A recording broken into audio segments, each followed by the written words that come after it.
Welcome back. Welcome back to the End of the Day show. I am your host, Matt Parker, and I'm here today on Wednesday, August 21st. Big day coming up. Wife's birthday is tomorrow. My birthday is on Saturday, so can't commit to seeing if I'll see you again this week. Hopefully I will, but I want to do a deep dive story today on something that I was going to talk about yesterday, but I waited and I think I made the right decision. I wanted to get my facts straight on this story, and many things have came out just since yesterday, so I'm glad I didn't report on it. But we're going to jump into the Bolt story. And if you followed me dating all the way back to 2022, I've been covering Bolt, which is a company started by Ryan Breslow that was last valued at about $11 billion. They're back in the news this week. So we're going to do a deep dive on their story and kind of unlock and unpack all the stuff. This is super critical content for founders. Even if you're not at $1 billion company, I think some of the negotiating tactics, the way that Ryan Breslow has used PR to kind of always be in the zeitgeist is pretty fascinating. And it is also some things that we can learn on diversification and putting ourselves in a good position, considering things can always turn south in the startup land. So make sure you hit that like, subscribe, comment button here if you're on YouTube, or also check us out on our podcast channel networks like Apple and Spotify. But this is Matt Parker with 4 Insights. Let's get into today's show. So, first topic and only topic today is Mr. Ryan Breslow. Ryan is arguably one of the more interesting founders that I've studied, and I'm a studier of founders, even if I'm a founder. It's just like in sports, right? All the best athletes, they study the craft and the gamesmanship and the workout routine and just the brand of their favorite players that are in the league, and in the founder ecosystem, it's a very broad range of people. Ryan Breslow is one person that I've studied. I first heard about him and his company probably about 5 or 6 years ago. I was at a fundraising event put on by now defunct law firm called Atrium, which was a company started by Justin Kahn, and actually co-founder of my first startup, was one of the first engineers on that team. And so I was at that event, and Ryan Breslow's co-founder gave a talk on how they were able to raise so much money and get so much press. This is back in 2018, 2019 era. So they hadn't even gotten to this level of $11 billion valuation. All the stories and news hadn't popped, but it felt kind of odd at that point. Like, I was not as well versed as I am in fundraising and how the game works and hustle culture and how to move fast and break things and oversell your vision and your startup to raise funding. But we were basically coached by him on how they were able to craft the story of Bolt to raise a lot of money when they didn't have a lot of progress. Fast forward to 2022, there's a hit piece put out on Ryan about him in the Wall Street Journal. At the top of the year, he went AWOL against Y Combinator and Sequoia. He basically called them out for being almost like the mafia, right, on Twitter. And he was very much at that point using Twitter as a sounding board for media and stories and all that stuff. Later that year, he resigned as CEO of this company, and it was kind of left for dead, right? I remember talking about yesterday, talking about all the companies that have shut down. There's many other companies that probably aren't going to shut down, but they're companies that raised at significant valuations in 2021 era, and now they've fallen on hard times, or they can't raise any more money, and they can't live up to the valuation they got 3 years ago. So in the case for this story, Ryan has been a very fascinating figure to follow just in the game of the sports of entrepreneurship and venture-backed fundraising. The current news is that his company is up to allegedly raise an additional $450 million at an up round of what their last valuation was, meaning they're actually getting a higher valuation than they got at their last fundraising round. It also unlocks some financials for the business. So just off the cuff, the investment letter stated that they have about $100 million in the bank They've burned through roughly $700 million thus far in their company's life, and they're proposing a $14 billion valuation. This summons a story of the deal and how Ryan and his team have structured this deal, because the story as it goes, Ryan is trying to come back as CEO, and that's a part of this deal. So they've created what are called pay-to-play provisions. So that's a key word in the startup science right now, pay-to-play, which is basically where you require your current investors, no matter when they invested in you, at what valuation or what causes were, or what the terms were. You're basically saying, we got another investor that wants to come in, give us more money, and we're requiring you to participate in this current round.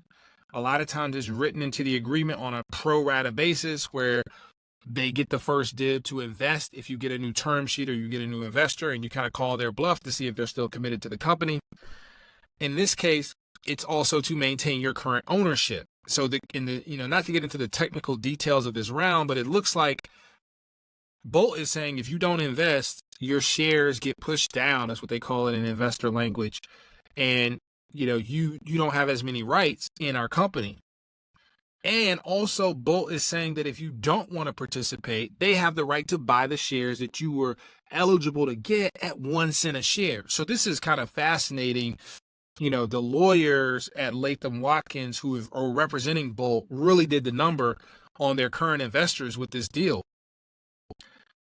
That brings the question to me, if you're a founder, obviously you want to have leverage to be able to even be in this position, but what are the risks and potential benefits of having these aggressive deals? Case in my point, right now in my company, Modern Tax, we're at a point where we're kind of looking at acquisitions. Maybe we raise additional extension, but I'm at that point with some of my investors to say, hey, I'm trying to exit this company, or I'm trying to raise additional capital or clean up my cap table.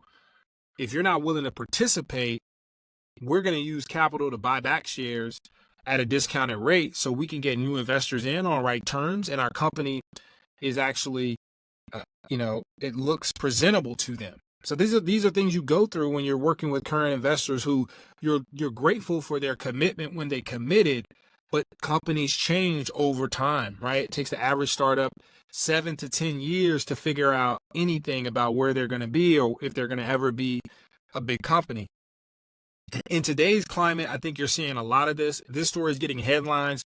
A lot of founders are doing this. Trust me, they are trying to do pay-to-play provisions with their current investors at either lower valuations with all type of structure where the new investor gets a lot of incentive to invest and a lot of upside, because if the company doesn't raise, they're likely going to go out of business. So if you're an investor and they're already in your cap table or you've already invested, would you rather them go out of business, or would you rather be pushed down in the structure to where now you may own less or you may have less rights, but at least the company can continue to operate? And it's a big balance that founders have to play.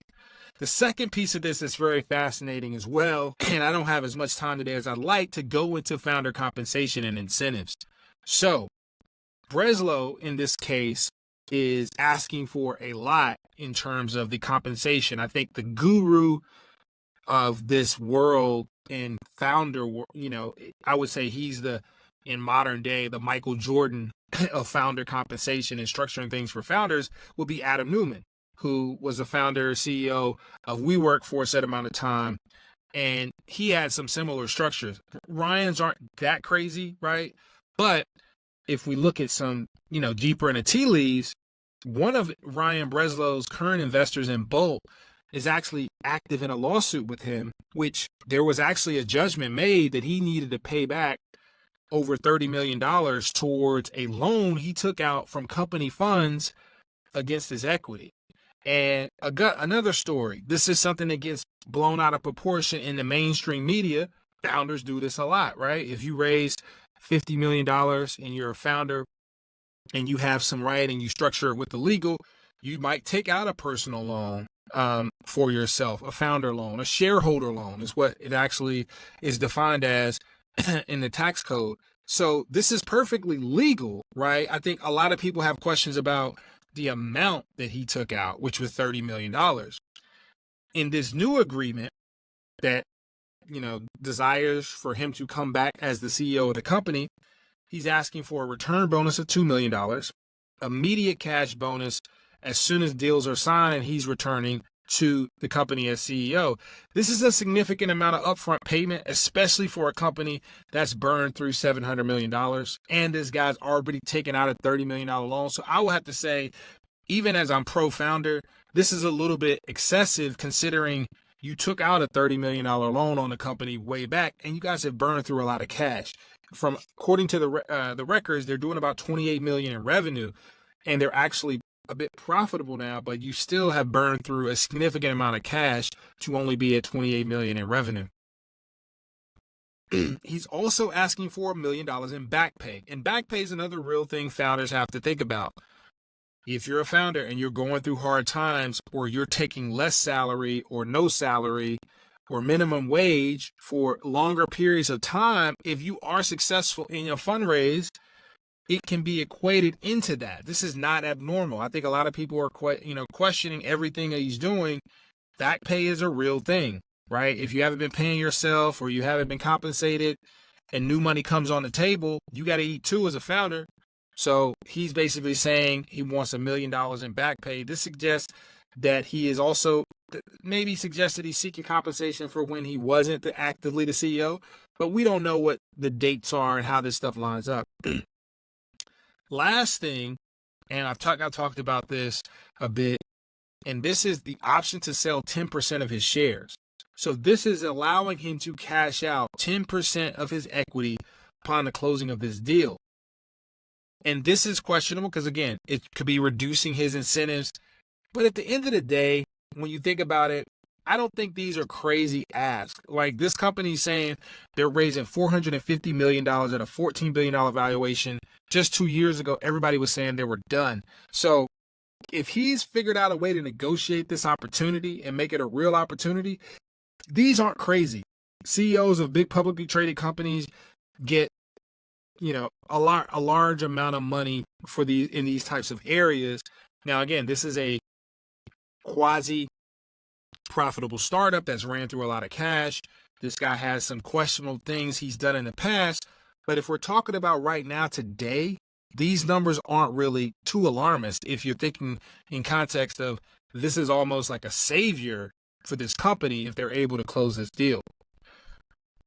And there were some few other things in there. He wants security. He wants an expense budget, teacher grant, like a lot of big things. I mean, but the thing, now Elon Musk's the richest man in the world, whatever, but he's asking for almost a $60 billion compensation plan if Tesla hits his numbers.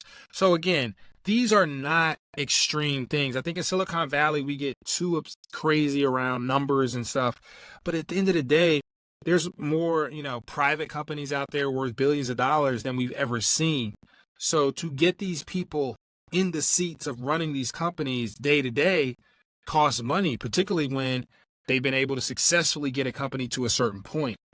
So the last part I want to discuss about this story is there are some other wording in this agreement where Ryan has went on to start other companies. He started a company called Love, and he's, still kind of being involved in that. There's some numbers where some of this stuff is integrated. It gets real fuzzy, but managing multiple ventures. And that's another point of this story that's very interesting. I was talking with one of my other friends who's actually getting interviewed right now to kind of take on the CEO role at a startup while he's already working on a side project that has potential to be big itself.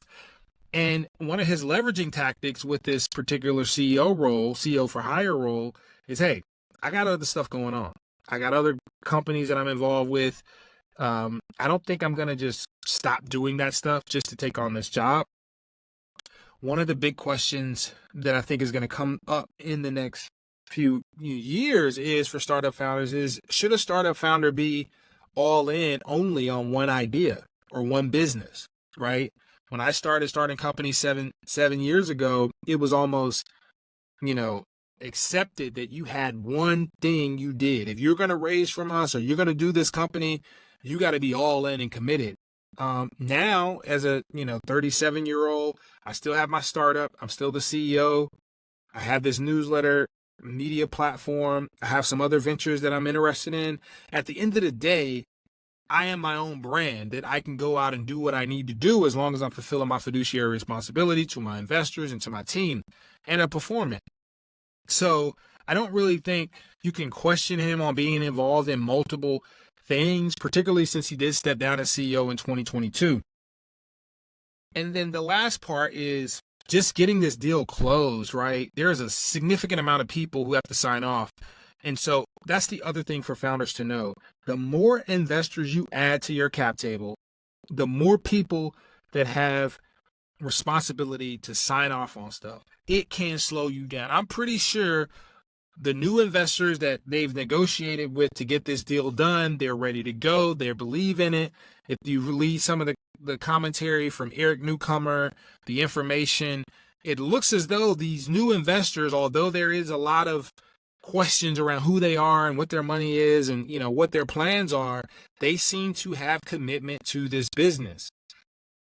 The previous investors are the slowdown point for getting this deal done. So the more people you add to your cap table does kind of create confliction with how fast you can move. And you do want to move fast when you have investors ready to put it down. And the last piece, again, as I talked about yesterday, media is so critical. If you're a founder, if you're a CEO, and I know this is only getting a few views a day, right? Think about it like this. The media story just around this Bolt story in the past 2 days is more than this company would ever be able to drum up in paid advertising, speaking at conferences, booking events, outbound sales. Like, at the end of the day, if you're a startup, the default is nobody cares about your company. Like 2 years ago, everybody had left this company for dead. It was like Bolt was done. Nobody cared about them. This dude's a kook. Just that quickly, they're back in the news. Now, some people were saying the information didn't do a good job reporting on this. I'm a subscriber to the information. At the end of the day, they're still a media company. If it's an interesting story, I don't care what the ad lines read or what the head subjects read or all the facts are. This is a confusing story to follow, first of all. So I'm not going to say the information did a bad job of reporting on this story. I am glad I didn't run with it right away. I actually waited. I read Newcomer's report. I read some stuff on Twitter. At the end of the day, these are all private companies. So who the hell knows everything about what's happening at these companies? But at the end of the day, we do know there was a story there. This is a great story, and they ran with it. So at the end of the day, also, Breslow and Bolt, they like this story as well. Puts them back in the forefront of the news. It creates the story around what they're building and what they're doing. And you can't just buy that. So it is important for media. If you're a founder right now, if you're building a company, you need to start working that media flywheel every day. Pre-product, post-product, pre-revenue, post-revenue. You need to be building your story, because at the end of the day, you can't depend on media outlets. You can't depend on PR firms. You can't depend on your investors to tell your story. At the end of the day, your story will get told. It may get told in a bad way. It may get told in a good way. But at the end of the day, you want to get media coverage. So that concludes my talking on this subject for now. We'll see what happens. But I think there's a lot of founder insights to gather from this story. Business owner, are you an entrepreneur? Are you tired of juggling multiple tools for your sales pipeline? Well, I'm today using Apollo, and I'm starting to use Apollo more and more for every part of my sales process. Whether that be fundraising, whether that be sales, outreach, it's an all-in-one solution for supercharging my sales process. You can find leads on over 270 million contacts. You can schedule meetings effortlessly with the smart automation, and you can get valuable pre- and post-meeting insights. Route inbound leads like a pro. All this in one streamlined platform. It's rated 4.8 out of 5 on G2. Apollo is trusted by over 16,000 companies worldwide. Are you ready to revolutionize your sales process? Sign up for your free account today at apollo.io and tell them that you found out about them through Stretch 4 Media. So as we conclude today, there are some key lessons in there about the Bolt case. I think as founders and builders of companies, you need to be able to balance your ambition, investor relations, and public perception. But you need to understand, as long as you're within the legal bounds of what you can do, you do need to push these limits. You probably do need to push your current investors. If you have new investors who want to continue believing in your company, you probably do need to strengthen your investor relations, but understand that things can go sour, and the investors that are currently on your cap table might not always be in the best benefit of what the future holds for your company. Thanks a lot for listening to our end of the day show here, brought to you by 4 Insights. I'm your host, Matt Parker. Make sure you like, subscribe, and comment, and check out our newsletter at stretch4.substack.com. I'm out.